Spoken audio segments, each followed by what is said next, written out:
So, hello everyone, and welcome to another edition of my Become Unstoppable series. And always, I've got an amazing guest for you. So, Debbie, would you like to introduce yourself, my love?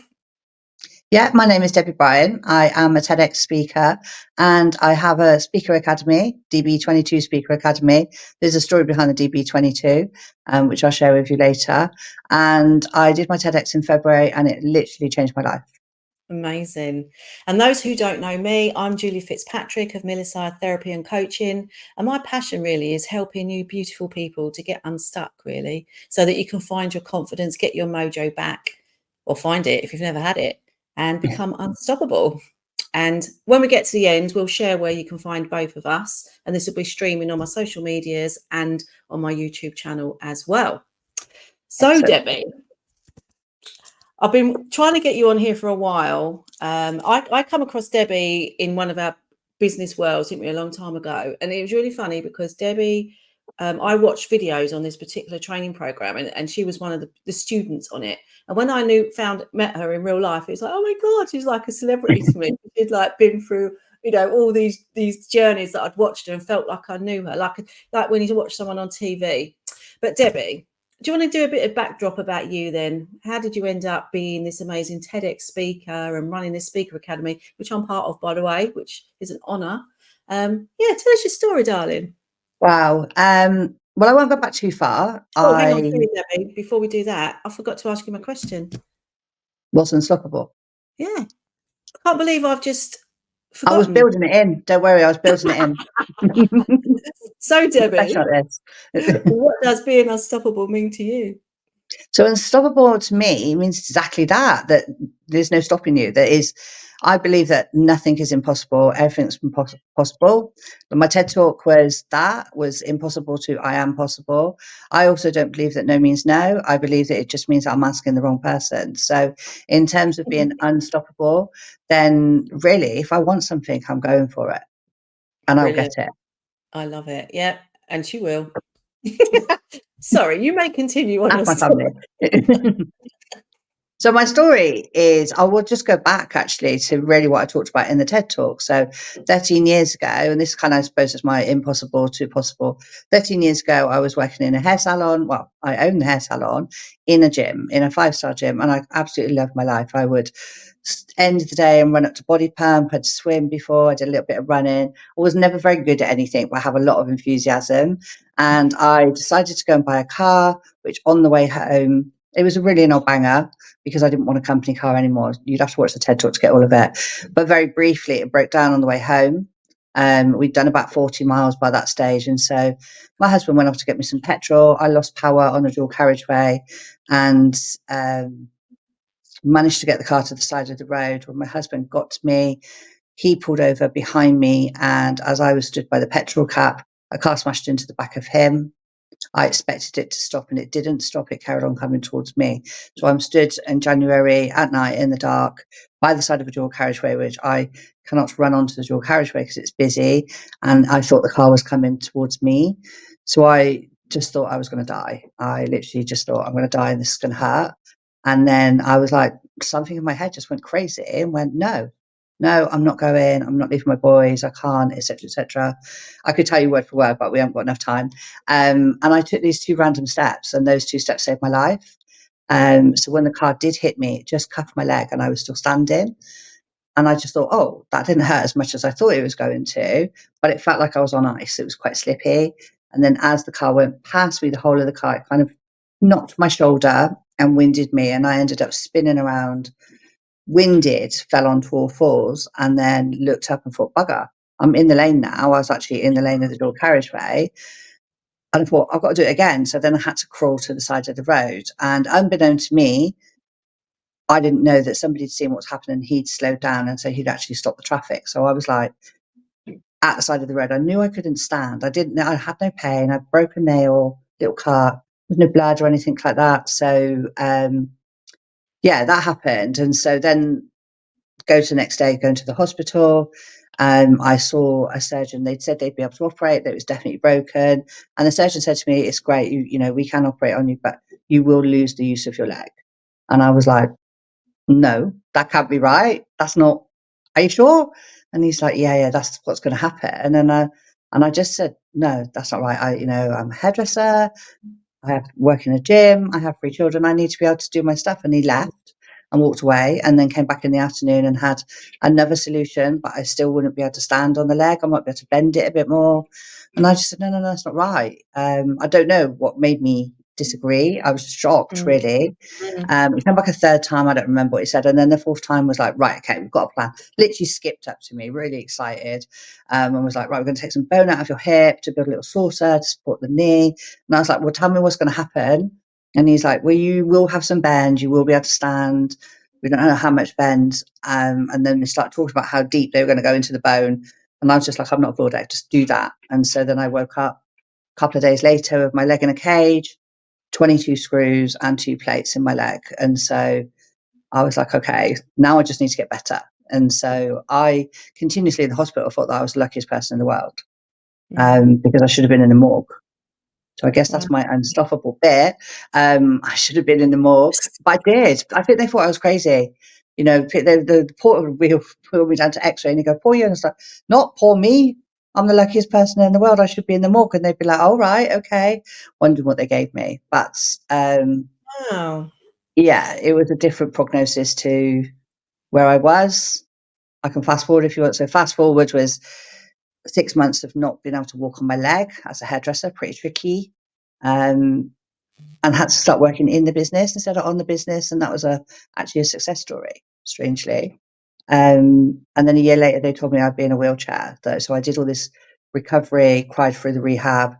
I thought that I was getting better. And they said, you'll be in a wheelchair at 55. And so I then had to really pivot in my business and go, I ignored it for about a year and still carried on hairdressing. My leg would swell. It would be so painful. I'd crawl up the stairs after working a half a day and have to be in bed.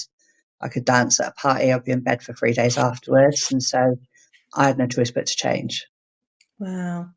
So there's loads of things that are spinning through my head, but one of them was like, how could he have been that doctor being so got good news? I'm going to operate on you, but you can't move. How, in what way is that good I news? don't Sorry, know. that was like, It took me 12 years to go, God, what if I'd have said yes the first time? What if I just thought doctor knows exactly. best? So I don't know what it was. I said to you, I don't like the word no. So I just didn't like his no, I guess. You did though. Um, You did it like, was shocked, but I was just like, that can't be the right answer. I just went to buy a car. I went to buy a car. And now yeah, you're telling me that I'm not going to be able to walk yeah, or run my business or anything. yeah. And so, for the first time in my life, though, I did do as I was told. For the physio, they gave me this physio. She was amazing. And I did everything that she said. I was like, I will do exactly what they say, because for me, a broken leg at the time was like 6 weeks in a plaster. Someone wrote some rude stuff on it and then back to your own life. And Mm. so that's what my perception was. So when they start saying all this other stuff, I was like, well, that can't be real. This is my You got understanding. someone else's X-ray or something like Yeah, that. I was just like, what are you doing? And then, and I very much think that rules are amazing, but they're not really for me. So I was like, that's what's going to happen to other people, but for me, no. I know I'm a bit Interesting. arrogant, I think, when I listen to myself now. So That's quite funny though, that when you listen to yourself back. So what was little Debbie like then when she was at school? Like, was she very much the same? Like she wouldn't listen to no? no, she was so shy. Was I was she? red hair. I was ginger for a start. So when I got to go into senior school, I was teased to death. But I used to read. I was very quiet. To faint very easily. So if you put me too much sunshine and stuff like that. So all of my relatives used to call me our doll or Dolly. That was my name. They never called me Debbie, because I looked like this little ginger haired, pale skinned Dolly. And I read and I drew and I did a little bit of singing. And I stayed at my grand's a lot. So I was no bother to anybody, really. It wasn't until I got to probably about 14, I became a bit more rebellious and then started hitchhiking to London. And in fact, you asked me this the other day, I was in my English class in the senior school for 2 years, sitting at the front of the class, not so you see me as like a radiator, so to the side of my teacher, and he didn't know my name. Mm. So Yeah. I mean, when I first started hairdressing, I was really shy. I remember coming up the stairs and they'd go, morning. And I'd be like, morning. And they thought I was really grumpy, but I was just so shy. Just go bright red. Like I've only just finished blushing now, like 2 years ago. So really though, when all those things you said, like being treated like a called a doll and treated like a doll. I mean, straight away for me, that's like, oh my God, what limiting beliefs did she create about herself? What's going on in there? Which you don't have to talk about. You might know already. I don't know, but for me, that feels like you probably felt different because you wasn't fitting in with the rest of the group. No, I felt special. I'll pray that my mum and dad never see this, because I would go. So my parents were very entrepreneurial. They were called wheeler dealers back then, right? But they're very Still entrepreneurial. is. So yeah, my dad's hero is Arthur Daly off of that Oh, I TV remember show. that. Yeah, Yeah, I literally, that he doesn't even watch TV. We never watched TV because life was a party all the time. Christmas Day, we weren't allowed to have the TV on. Not religious, but because everything was about to be fun and it had to be a party. And my dad was a car dealer in the end, so we had car dealers around, and they were mad. They'd hang from the ceiling, they'd run off at 4 o'clock in the morning. It was always crazy. It was always, everything was being sold. I come home from school and the sofa would be gone, and somebody sawing the leg off to get another one through the window.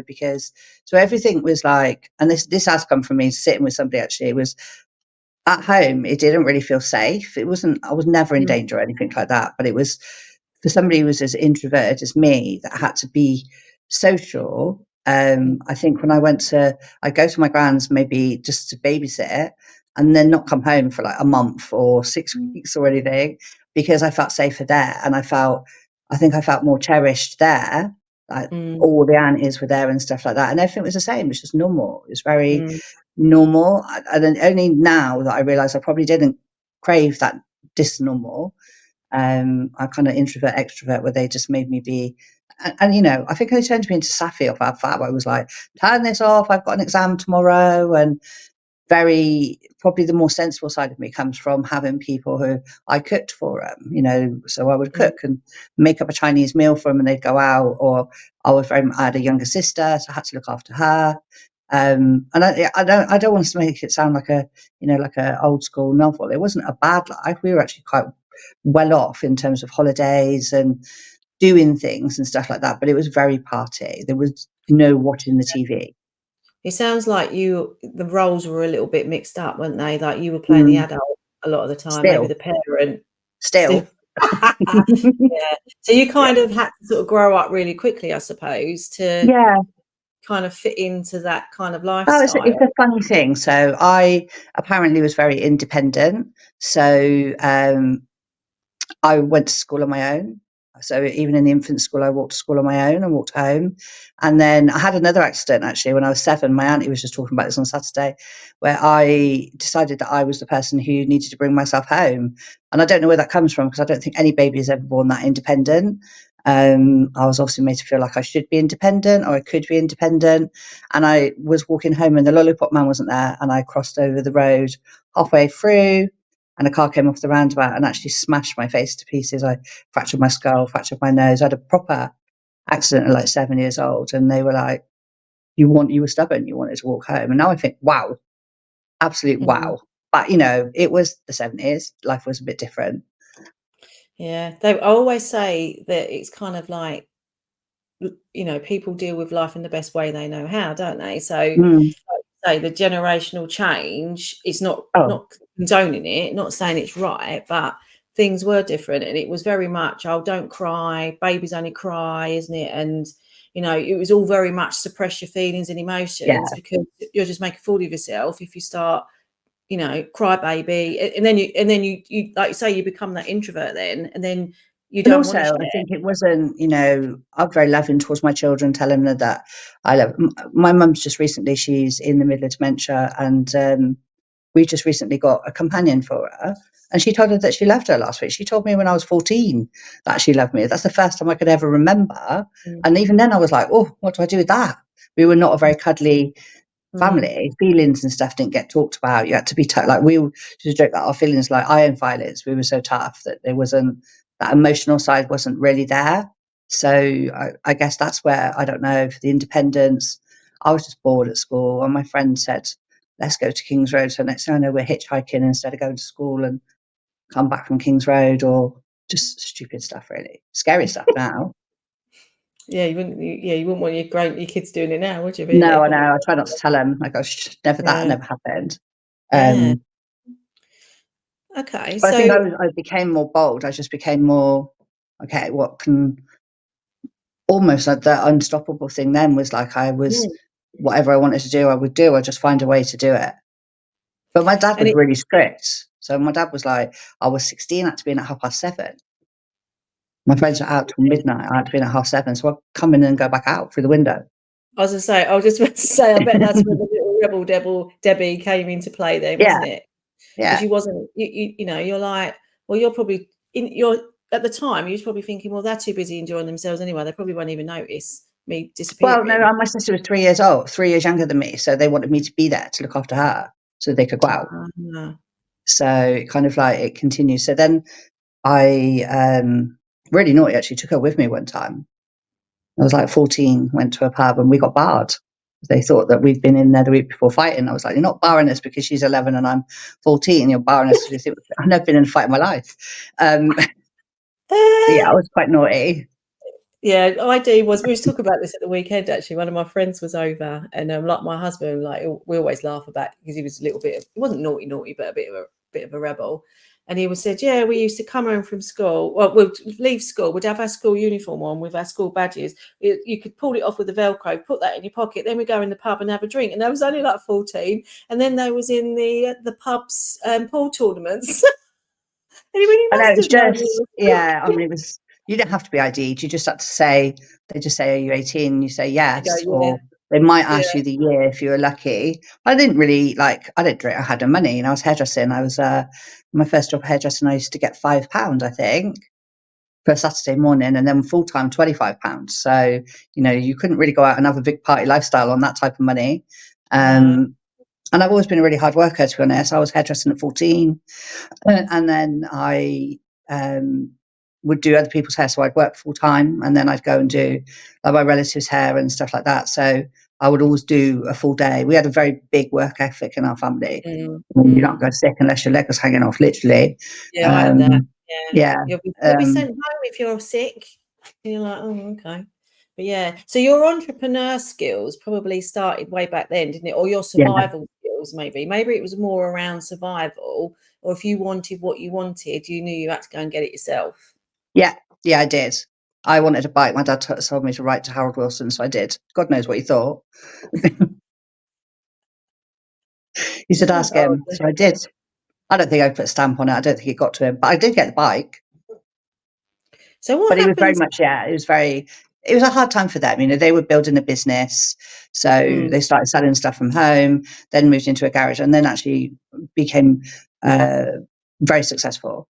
Nice house, big garage, all that type of stuff. So that was kind of like to me, that was what success looked like.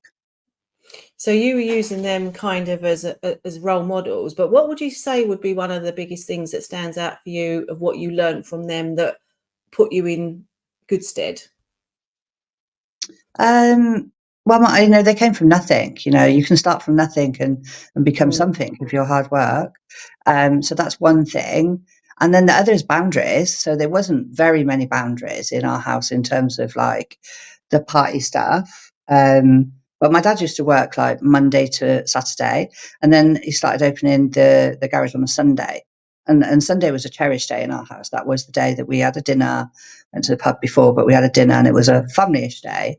Always other people there though. And one day he stopped working the Sundays, and I said to him, "Why aren't you going to work on Sunday?" And this has stayed with me forever. I don't even know how old I was, maybe 10. And he said, "The thing is, Debbie said, if you can't do it in 6, you won't do it in 7." And I love it. I love it even to this day because it's so true. mm, And I mm, watch people running around, burning themselves out, never taking a day off. And I'm like, if you can't be successful, whatever it is your idea of success is, in 6 days, 7's not going to make a difference. mm. That's a You good. either be constructive in that time that you're there, or you don't be constructive. You run around socializing and go networking and having cups of tea and chatting to Mm, people. You can do that 7 days a week. You can do it 6 days a week. Either way, you'd be rubbish. Or you can do it really well in 6 days and reward yourself with a day off. mm, And I still am not a nice person if I have to work a Sunday. mm. Really, like angry if I have to work, unless it's something amazing that I want to do. But Sunday is still sacred for us, and it always has been all the way through the family. I've always done Sunday dinners. Not with my parents, but I have 3 children. So, you know, we were 5 at the table, and then there'd always be someone's friend, or my mother-in-law moved down and lived around the corner. So Sunday was always a day of like no work. Somebody messaged me yesterday said, oh, I've sent you an email for these answers and for these receipts. And I'm like, well, if it's an emergency, I will give it to you, but otherwise it's tomorrow. Yeah, that's good. I think I like over the last year where I've been trying to build my business. I mean, does in the beginning you have to kind of dig deep, don't you? And last year I probably was working 7 days a week, and I made a conscious decision not to do that this year. Sometimes I find myself a little bit, but Sunday I do. Somewhere there has to be a sacredness somewhere. I think. Yeah. You know, I don't. Like for my dad, he was busy building a business, and that's how it was then. You know, the man went to work and my mum was at home. For me, sometimes my kids will say to me, you weren't there for this, or you weren't there for that, or you didn't pick me up from school. And to be honest, there's no excuses. There's nothing I can say that, oh, this was much more important, because it really wasn't. Like when you look back, it really wasn't. Whatever it is that you missed or didn't go to. I think I worked in a call centre and they were quite mean about you being a parent, and I missed a sports day, but that actually wasn't my fault, because they were like, you should have put a day off. And I was like, I come in at 5 o'clock to do my job so I could go out for 2 hours, and they were like, not having it. Just wasn't the culture. It wasn't the call centre culture at the time. But I do think that, you know, there are things that you will regret, and if you put everything into work, then what are you working for? It's kind of getting that right. What you're working for. And I think not only that, more importantly, really, is, and this is what I've learned in the last year or so as well, and this is what I built my group program and that around, and how I work with my clients. It's about, if you're working 7 days a week, whether you're a business owner or just generally working, all right, okay, I know it's difficult sometimes, especially now because people are struggling with the cost of living and everything else, but you don't have time to think then, do you? And this is the thing, right? We have to learn to take time out for ourselves, because if we don't, and we're always on that treadmill and not getting off it, it's not good for our health anyway, right? Because we're probably not eating properly. We're probably not looking after ourselves in terms of doing any exercise or going out for the great outdoors, or, you know, having fun, spending time, quality time with your family. And if you carry on ignoring all of that, then you will get sick. It's as simple as absolutely. that. I mean, I went through, I suppose a couple of years ago, I kind of went through that process really of realizing that I was quite burnt out. Like if you're burnt out, you never know. Like anyone can tell you that you're burnt out and you're not. So I was, you know, had this big ambition to be the 10K coach. Obviously, I'd come out of hairdressing, had to reinvent myself, and so was coaching, social media, marketing, business. And I had some really good contracts, but I was available. You know, I was too available. I can remember sitting in Jamaica and having a client say to me, having on their 3rd call and saying to me, you're not available enough. And I'm sitting in this hotel and people are walking around cocktails, and some woman walked past me with a bikini on, and I can remember it, like a green little sassy little skirt and a cocktail. And I was like, what the actual craziness are you doing, Deb? How did you get yourself in this position? I'm on holiday. But this person is telling you on holiday that you are not available. I had a manager that she could have gone to, she chose not to, and then wanted him. And so I was like, you know what, this is not working out for me. It's probably not my best financial decision, because it was on a really good retainer. But I just said, this is not working out for me, and I'm probably going to stop this at the end of the month. And so she said, wow, if that's what you're going to do, then we might as well stop now. And I said, brilliant, put the phone down. That's the end of that. And so then I came out of it and came away from some of my contracts and just thought, this is wrong. This is not how I want to live. And so I then took some time out to work on myself. And I worked with somebody. I actually found somebody who was a bit spiritual, and she said, go away and do nothing. And I was like, what does that look like? Give me a list. What does nothing look like? That was insane. Like no idea. I was like, okay, so does that mean I need to meditate? Do I need to learn Pilates, yoga? Tell me what I need to do. And she said, you just need to do nothing. And I was like, this is just ridiculous. I don't understand what you're even talking about. Yeah. Oh, I wasn't. She's been as friendly, actually. But it was like, do nothing. And at the time, So I was like, okay, so should I just go? I was training for my bike ride at the time, and now I look back, it was a very pivotal moment. But at the time, I just was mad and frustrated and thought this was just craziness. So I said, well, I'll just go and cycle around the streets then, shall I? Really struck me. And she said, well, if you want, if that makes you happy, go and do something that makes you happy. And then at the same time, go and do some breathing, just go 10 minutes and just breathe and think of nothing. And I was like, nothing thing again. But it was a life changer, and it was the difference between being burnt out and having the life that I have now. Mm. So what do you think changed then? What did that do for you? The doing nothing. So I did this whole, right, okay, I'm going to learn to meditate. So I just do this breathing thing for 10 minutes. And I was honestly so scared of it. I wouldn't even pick a piece of music that was longer than 11 minutes, just in case I got tricked into doing nothing for longer. Honestly, it was just so like, I'm laughing only and because it rings true to me. I know. I was like, let me pick one that's an hour. I could be stuck here. But I started to like it. And then I started to like the pottering around. I was still really frustrated if not. She was like, don't go out and search for the money. And, I've been selling my whole life. Part of that whole childhood thing was my dad's business partner. When I remember like 5, 6 years old, picking the phone up and saying hello. And he'd be like, well, that wasn't the way you meant to answer it. I'll try again. And then putting the phone down and ringing back. And we had to go 5257 who is it? In case it was someone ringing from the paper, to buy something. So like my whole life, that's just how I'd been trained to be. And so I didn't understand there was another way that was a bit softer and a bit nicer. I didn't understand about masculine energy and feminine energy. I thought feminine energy was just weak and pathetic and like soft, and everyone's going to take advantage of you. And that the man's world was the better world. And so I took some time doing this stuff and started to kind of think, okay, this is not so bad, but really hard for me not selling. And then one day my day went to hell in a handcart, and I remember feeling like sick and my shoulders hunching up and just feeling really craving this 10-minute. I was like, I want to lie on my bed. I want this 10 minutes back to feel. And I realized that how I felt then in chaos was how I'd lived for the last 10 years. And that actually I was so unkind to myself. I was so horrible to myself. I thought my husband was a total arse, and it turned out that I was the arse. It wasn't him at all, it was me. And so I discovered that and had to then understand that I didn't want to go back to living in that chaos. But then the difficult thing was I only know how to do stuff in the chaos. I know how to do it out of the chaos. And that was my comfort blanket. I could start anything in the world, anything you want me to do. Great, flip back into that person, then I'm unstoppable. This person who wanted to meditate and cycle and not gear himself up to that speed again was like, I don't really know what to do with myself. It was Because that really wasn't hard. familiar, was it? That wasn't the Yeah, familiar you. And our mind learns by repetition, doesn't it? And until you make that old familiar thing of the past, and this is your new familiar, it's like if you want to go to the gym or change a habit, isn't it? You've got to really make your yeah. mind go, "Oh, okay, this is what I do all the time now. This is what I do all And the luckily time." for me, I had a very supportive person that was coaching me and helping me to work through it. Not in a nice way. She was brutal. She was just like, that's not right. Where's your values? Where's this? But bit by bit, I was like, okay, so what actually is important to me? Who am I? What do I do?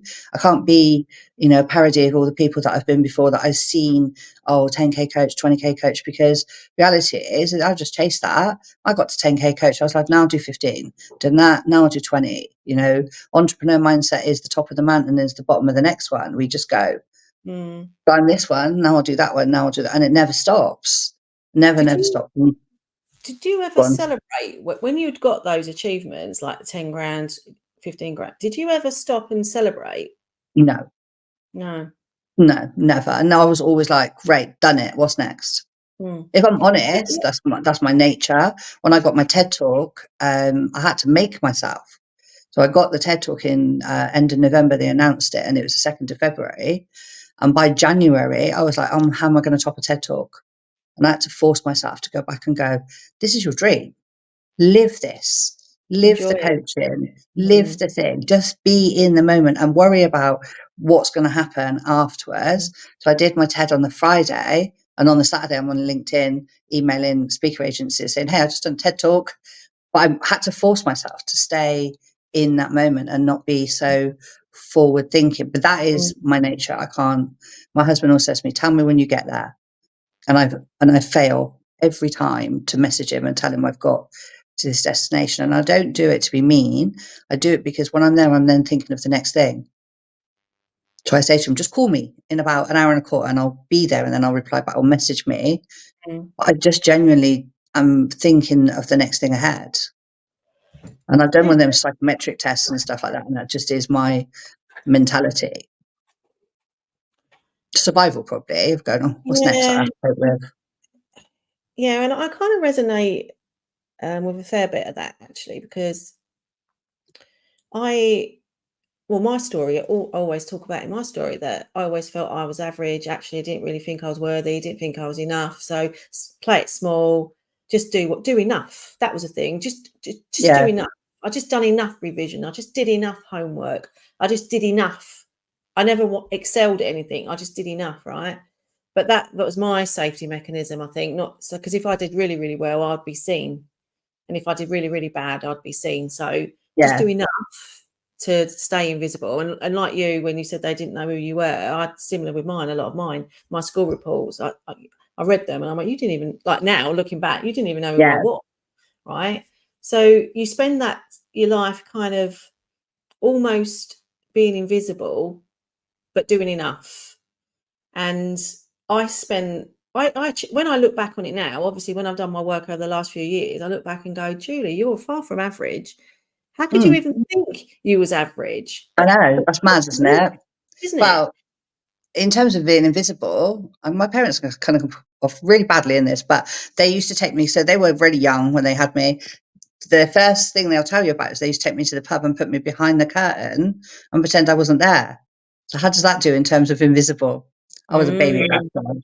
But also there were business meetings where it was like, just sit down, be quiet, let us do the business, let us do the stuff. And then, you two be quiet, because we obviously were there in the house or they'd gone somewhere. And so that's kind of what I had to change, was this, I had this ability to make everyone else brilliant and to showcase. I did a lot of business development where I built people's businesses back up for them, but not me. I was like a politician's wife. Yeah, so you're always hiding. Yeah, I was always in the background. And even I have to, if I'm honest, even like, I love that I did the TED and I posted it everywhere afterwards, but a little bit of me was like, oh my God, Dev, shut up. You're becoming a social media pest. And I've been very lucky that I've had lots of award nominations. I actually was nominated to become a UN woman, which I haven't even spoken about, because I had so many different things happening this year that I can't keep up with them. The TED Talk was announced on the same day that my book came out, where I was featured with James Redfield and Ken Honda. That I never mentioned it, because I was like, how do I mention that one and that one? So I still have a little bit of that, like, I call it Debbie from Swindon, this person who is like, who wants to listen to me, who's interested in me, that little imposter there. And that's fear of success, though, right? So we I have don't know if fear of it's fear of failure. success or fear of being blooming annoying. Yeah, but it's that fear. There'll be a fear in you, right? Which is like, I've been so successful, but if I share that, people are going to think I'm a show off. People are going to think what are people going to think, right?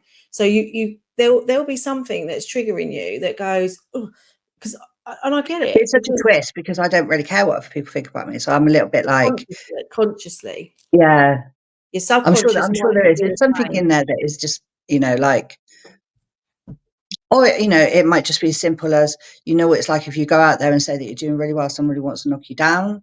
That's happened a few times. So I'm like, let me just go and hang that whitewashing out and see if somebody just shoots something at it or chucks a bucket of mud over it or whatever. But I feel like now, and I know we're going to get kicked off in a minute, so I feel like the reason that happened before is because I wasn't really sitting in my own skin. And I was listening to people who were telling me who I should be. I was listening to people who tell me how I should be, how I should coach, how I should show up, how I should be in my life, what size I should be. Lots of different things where people were telling me, this is who you've got to be. If you're not this person, then you're not attractive or you're not successful. And the work I did on myself over the last couple of years is that I'm like, this is me. When I went onto the TED stage, I talked about my story. I don't talk about business. I've been talking about business for years and no one was really interested in that, because I'm not Trump or whatever. There's always someone bigger and better than me. There's always someone lower. It's only really once I started talking about my story and what I did to help myself to you know, the risk, stupid things I do, like signing up to go and sign around India when I on was the just same going to year say, that I'm you meant better to be in tell a me about wheelchair. that. Yeah, Um, exactly. but those types of things that I did to go in the spirit of use it before you lose it type thing, that actually people are really interested, and that's more inspiring than all the stuff I used to talk about. So now I'm Exactly. actually more comfortable to go, I do want to put it on social media, but it's so much that people might think that can't be true. She can't possibly have had 3 award nominations at this one, or although I did apply for the Speaker Awards and I did not get through on Friday, and that actually burned a little bit. How dare they? I know. I was just like, come on. So everything else I Yeah. do seem to get through, but I failed on that one. But it was tough. It was a tough one. So it's, do you know what? I work a lot on me. You know, I work a lot on me. I have some really good people around me that hold me accountable. So when And I that is start shiny funny. penning, yeah, when I start to do the shiny penning, I'm going to do this and I'm going to do that. Like one of my coaches is Sheena Shanti. She's just had a book release. She will phone me up and say, "Hey, what's going on? I hear you're doing something wrong." And I'm like, "What? How does she know?" And she'll just be like, "Does that align?" So it's all very much like, you know, just look at your end goal and Mm, go, "Okay, I want to do this. I want to speak on stage. I want to show people that actually, you know, in your darkest moment, when you think that actually there's no way out, there's always a way out. You just have to mm, reach out your hand and ask for it." I really want to, yeah. you know, help people to understand that it isn't just me. I'm just a normal person. It wasn't Mm, exceptional circumstances to help me. It's just support, and then accepting the mm, help, not graciously, but did accept it. Um, and she'll say to me, so what you're doing now, does that align with that? mm, Does that match with that? Are you helping people? Are you in service to people? Or are you just giddying around like a show pony? So I You do suppose, get a bit shiny penny, don't you, when you first start? I yeah, mean, I'm really early on in my journey, but I'm having the best time. Don't get me wrong, it's really challenging sometimes, and then you do sort of think, "Oh, what have I got to do to make this happen?" Or "What's this? What's that?" But you just have to trust it, don't you? You have to trust yeah. that Well, you're in the trust right place you. at the right. You have to Yeah, trust you. yourself, And yeah. if you don't trust you, then obviously, like you're a coach, you need to get people around you that you trust to say Mm, they've got your best interest at heart. And I think exactly. that's the hardest thing, is understanding who has got your best interest at heart and who's Mm, looking after you for you and who's looking after you for their pocket. yeah, Um, exactly.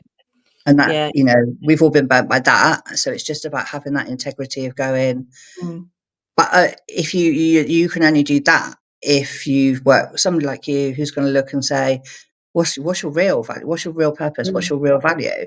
Because if you're still working on somebody else's agenda, then you're going to do what they want you to. You'll be a puppet, and you'll be a really Exactly. unhappy puppet at some And point. this is the thing, so many people are kind of like literally stuck, aren't they? Because they don't know who they are. And then they're just living this life that's not really what they want to be doing. I mean, I spent 35 years in the end in the corporate world. Hmm. Probably five of them I probably enjoyed.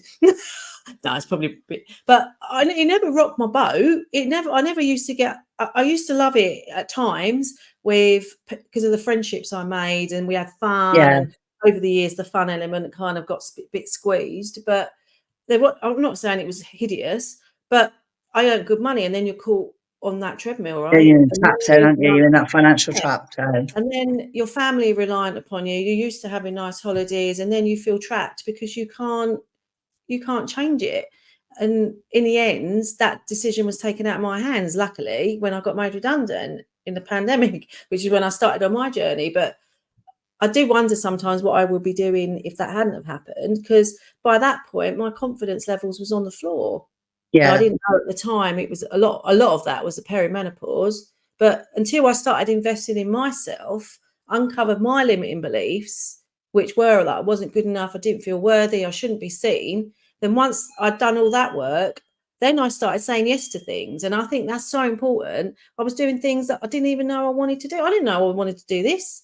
I didn't know I wanted to speak on stages. Didn't know I would want to write a book or but be in a listen, book.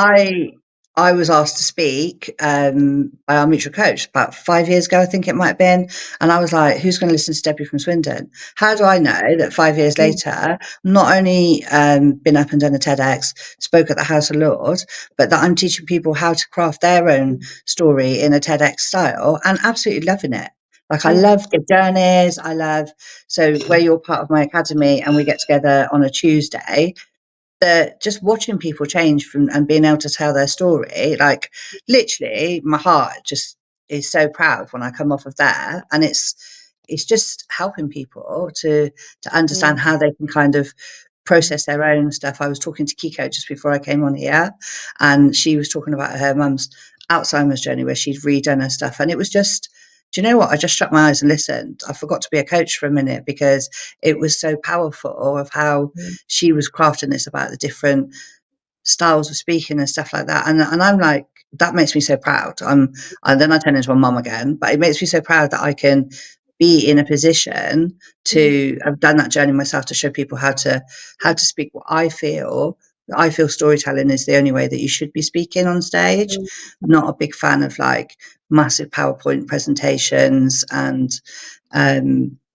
being talked to death or being told to run to the back of the room and stuff like that. I'm very much about, if you're speaking, making you be the honey rather than the bee. So if people are interested in what you've got to say, then they want to work with you because you've touched them or you've changed their mindset or changed their life in some way in that small 20 minutes. Then I'm happier to do that than I am to seed plan and mind bend to get people to do what I want to do, because that's just not right. Totally agree with you. And it's about being authentic and being real, isn't it? And that's what people resonate with, isn't it, really? Because that's the thing, like, I don't want to work with people that don't resonate with me anyway, because it's just never going to work, right? So, well, that's the whole thing, isn't it? You attract, so you become magnetic. So your messaging, to a certain extent, becomes magnetic because it's real. You know, if you go and watch my TED Talk, which we can put the link in, I tell people I'm a terrible cyclist. I did not know how to change gear when I first started cycling. My friend had to show me how to change gears. I just used one side of the bike. I didn't know the other one changed or couldn't work out how it did. So I just thought until I was pedaling like a mad person. And she was like, "What is going on with you?" Showed me how to do it. I know. I was like, "I'm changing these." She said, "What about this side?" And I said, "Oh, no, don't touch that." So I had 7 gears instead of 21. Just like, there's a lesson in your life, isn't it? 7 gears instead of 21.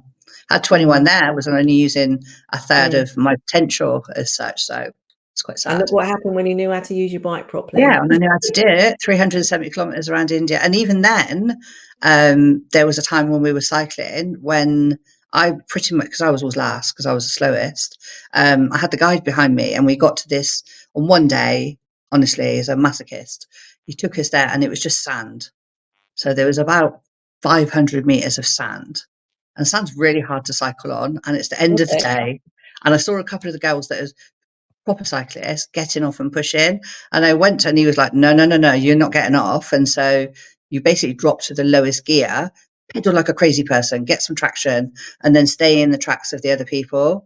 And so I did it. I got to the other end and was like, gasping for breath because that is really hard on your legs. And he came past taking pictures of flowers. And I was like, I hope he took some pictures. No, didn't take any pictures of the sand whatsoever at all. So I still had more coaching. Even when I thought I knew what I was doing, I still needed more coaching to do the expert stuff. He took pictures afterwards. And then the funny thing is we came out of that place next one, beautiful palace, and went left and straight onto the road. And I was like, so we didn't need to go across that. And he said, but where would have been the fun? Oh, I know. Mean. Oh, Absolutely mean, yeah. Anyway, my lovely, unfortunately, we do have to wrap it up now. It's been, I could talk to you all day long. Well, I get to talk to you tomorrow again, don't we? Because it's Tuesday, so that's fine.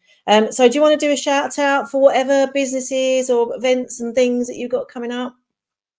So I just want to do a shout out for the Speaker Academy. So we have a monthly cohort where we talk about speaking. I teach different styles of speaking. We have guest speakers coming on, and we also have a virtual stage so that if you want to start speaking, you've got a really safe space to come in and speak. So if anybody's interested in that, also coach people how to get a TED, how to do the application for the TED, not get a TED, how to do the application for a TED, what things that they need included and how to get those assets. And also I speak at events. So if anyone's got a stage and a microphone with my name on, come and see me. She does like to talk, as I do. I'm getting a feel for it now. I know. Good job we've got a limit on here. So we'd be doing 24-hour channel. I know. I'm watching the clock. Yeah, and as I said, for me, I'm a therapist and a coach. And the beauty you get with me is you don't just get the therapy side, you don't just get the coaching side, you get all of it. So we can go back and fix all your past traumas, all your trapped feelings, emotions, negative beliefs, and we can make you unstoppable and really get you on that track in the fast lane so that you can understand what's happened in the past and then just use that to go forwards at a really fast pace. So I love what I do. I'm really passionate about it. And you can see all of my client interviews, all my client videos and testimonials, all on Milliside Therapy and Coaching YouTube channel. And I'm on all my social medias as well. So when this video's finish, it will go up onto YouTube as well. So I'll let Debbie know when it's there too. Great. But yeah, so if you want either of us, do mention and come, comment on the social medias this is streaming on, and we'll get back to you. And thank you so much, Debbie, for being an amazing guest. Thank you for inviting me. It's been fun. And I look forward to seeing you soon. And thanks everyone for watching. And I'll see you next time on my Become Unstoppable series. Have a great day. Bye.